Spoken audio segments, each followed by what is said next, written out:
Hello കുട്ടികളുടെ ഈ വർഷത്തെ അധ്യയന വർഷവും അങ്ങനെ അവസാനിച്ചിരിക്കുകയാണ്. അതിന്റെ ഫൈനൽ സ്റ്റേജ് എന്നുള്ള രീതിയിൽ പ്രോഗ്രസ് കാർഡ് ഒപ്പിടാനായി എത്തിയിരിക്കുകയാണ് സ്കൂളിൽ. ഞങ്ങൾ എല്ലാവരും വിളിച്ചു പറഞ്ഞ് ഒരുമിച്ച് ഒരു സമയത്ത് വന്നതാണ്. ഇതൊരു ചെറിയൊരു ഗെറ്റ് ടുഗദറും കൂടിയാണ്. പ്രോഗ്രസ് കാർഡ് ഒപ്പിടുന്നതിനോടൊപ്പം തന്നെ കുറച്ചു നേരം എല്ലാവർക്കും കൂടി സമയം ചെലവിടാമെന്ന് വിചാരിച്ചു. കുട്ടികളും അമ്മമാരൊക്കെ ആയിട്ട് കുറച്ചു നേരം നല്ല വൈബായിരുന്നു. അതിനിടയിൽ ഞങ്ങൾ പ്രോഗ്രസ് കാർഡ് ഒപ്പിടലും നടക്കുന്നുണ്ട്.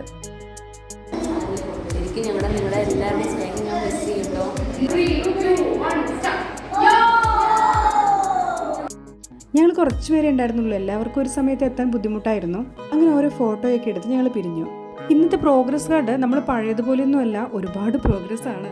പ്രോഗ്രസ് കാർഡിലേക്ക് ഒരു ഹോളിസ്റ്റിക് അപ്രോച്ചാണ് ഇപ്പോൾ. കുട്ടികളെ അടിമുടി അളക്കുന്ന രീതിയിലാണ് ഇപ്പോഴുള്ള പ്രോഗ്രസ് കാർഡുകൾ. കുട്ടികളുടെ അക്കാഡമിക് ഇയറിലുള്ള മാർക്ക് നോക്കുക എന്നതിലുപരി കുട്ടികളുടെ ഒരു ഓവറോൾ ഗ്രോത്ത് കൂടി ഇവിടെ മെഷർ ചെയ്യുന്നുണ്ട്. അതിനുള്ള ഒരുപാട് മെഷർമെന്റ്സ് നമുക്ക് ഈ പ്രോഗ്രസ് കാർഡിൽ കാണാം. കുട്ടികളുടെ ഡെവലപ്മെന്റ് 10 സ്റ്റേറ്റ്മെന്റ് ആയിട്ടാണ് ഇവർ അളക്കുന്നത്. അതിലൊന്ന് അവർ എത്രത്തോളം ന്യൂട്രീഷ്യസ് ആയിട്ടുള്ള ഫുഡാണ് കഴിക്കുന്നത് എന്നുള്ളതാണ്. അതുപോലെ തന്നെ കുട്ടികൾ കണ്ടും കേട്ടും മണത്തും എല്ലാം അറിയുന്ന കാര്യങ്ങളും ഇവിടെ മെഷർ ചെയ്യുന്നുണ്ട്. കുട്ടികളുടെ ബോഡി ഫിറ്റ് ആണോ, അവരുടെ ഇമോഷണൽ ഇന്റലിജൻസ് ഫിറ്റ് ആണോ എന്നൊക്കെ ഇതിൽ ഉൾപ്പെടും. കുട്ടികളുടെ ഒബ്സർവേഷണൽ ലോജിക്കൽ തിങ്കിങ്ങും എല്ലാം ഇവിടെ അളക്കുന്നുണ്ട്. അവരുടെ ഡേ ടു ഡേ ആക്ഷൻസ്, അവരുടെ ബോഡി ആക്ടിവിറ്റീസ്, അവർ ഓരോ ഇമോഷനോടും എങ്ങനെ റിയാക്ട് ചെയ്യുന്നു, ഫ്രണ്ട്സിനോട് എങ്ങനെ റിയാക്ട് ചെയ്യുന്നു, അതുപോലെ തന്നെ എഴുതാനും വായിക്കാനും മനസ്സിലാക്കാനും ഒക്കെ അവരെത്രത്തോളം പെർഫെക്റ്റ് ആണ്. അങ്ങനെ ഒരുപാട് കാര്യങ്ങളുണ്ട്. ക്ലാസ് ടൈമിൽ കൊടുക്കുന്ന ചെറിയ ചെറിയ ആക്ടിവിറ്റീസിലൂടെ കുട്ടികളുടെ ഒരു ഓവറോൾ ഗ്രോത്ത് മെഷർ ചെയ്യുകയാണ്. കുട്ടികളുടെ activities first sem, second sem എന്നിവ തിരിച്ചിട്ടുണ്ട്. 1, 2, 3 എന്നീ സ്റ്റാർ റേറ്റിംഗ് ആണ് ഇതിൽ കൊടുത്തിട്ടുള്ളത്.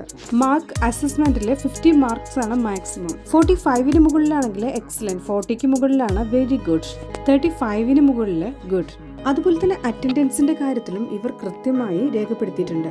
ടീച്ചേഴ്സിന് കുട്ടികളെ കുറിച്ചുള്ള അഭിപ്രായം രേഖപ്പെടുത്താനുള്ള ഒരു കോളം ഉണ്ട്.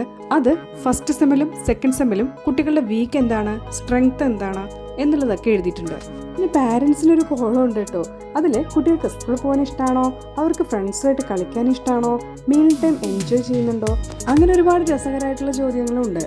ഓരോ സെമ്മിലെ ഹൈറ്റും വെയിറ്റും മെഷർ ചെയ്ത് ഇവിടെ കൊടുക്കുന്നുണ്ട്. കുട്ടികളുടെ പ്രായത്തിനനുസരിച്ചിട്ടുള്ള വാക്സിനേഷൻ എടുത്തോ എന്നുള്ളൊരു ക്വസ്റ്റ്യനും ഇവിടെയുണ്ട്. ടോട്ടലി പ്രോഗ്രസ് കാർഡ് ഭയങ്കര ഇൻട്രസ്റ്റിംഗ് ആയിരുന്നു.